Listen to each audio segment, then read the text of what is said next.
এবার আন্দোলনে নামতে দেখা গেল অর্জুন পুরস্কার প্রাপ্ত টেবিল টেনিস তারকা মান্তু ঘোষ।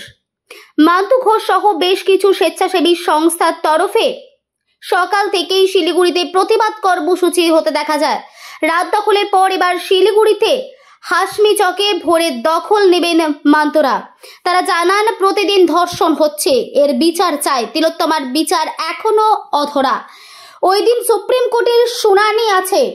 আমরা লাগাতার আন্দোলন চালিয়ে যাব, এমনও কিন্তু শোনা যায়। ব্যুরো রিপোর্ট, চ্যানেল 24 নাও, সত্য কথা সবার আগে। হচ্ছে আজকে মেডিকেল কলেজে যেই ঘটনা ঘটেছে, যেই ঘটনা আমাদের সামনে এসছে, এই আন্দোলন না হলে কি সেটা বেরিয়ে আসতো? কোনোদিনও আসতো না। এরকম আরো প্রচুর ঘটনা আছে, যেটা আমরা যদি চাই সমাজ সংস্কার করতে, হয়তো আমরা আস্তে আস্তে জানতে পারবো। তার জন্য জোরদার আন্দোলনের দরকার, এবং আমরা সেই আন্দোলনই করতে চলেছি এবং করবো যতদিন না পর্যন্ত দোষী শাস্তি পায়।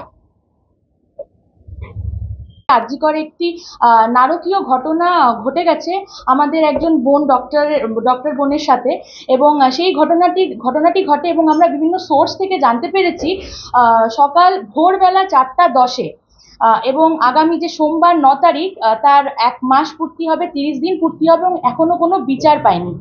সেই জন্য আমরা বিভিন্ন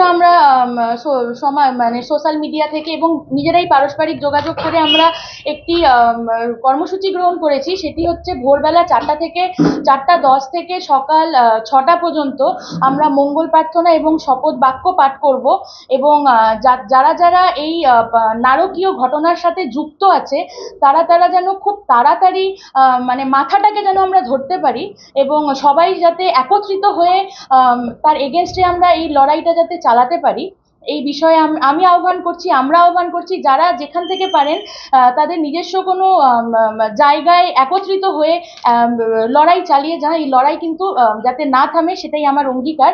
এবং আমি চাইবো, আমার একটা পার্সোনাল ওপিনিয়ন বলি, আমরা গণতন্ত্রে বিশ্বাসী সবাই। আমরা আমাদের দেশ গণতন্ত্রর নামে বিখ্যাত, কিন্তু এখন এখানে গণতন্ত্র চলে না, এখানে একনায়কতন্ত্র চলে। সেটা যাতে খুব তাড়াতাড়ি গণতন্ত্রে পরিবর্তিত হতে পারে, এটাই আমার আর্জি থাকবে। এবং আমি এখন বলবো যে বাদবাকি যারা রয়েছেন এখানে উপস্থিত, তাদেরকে নিজেদের বক্তব্য রাখতে বলবো।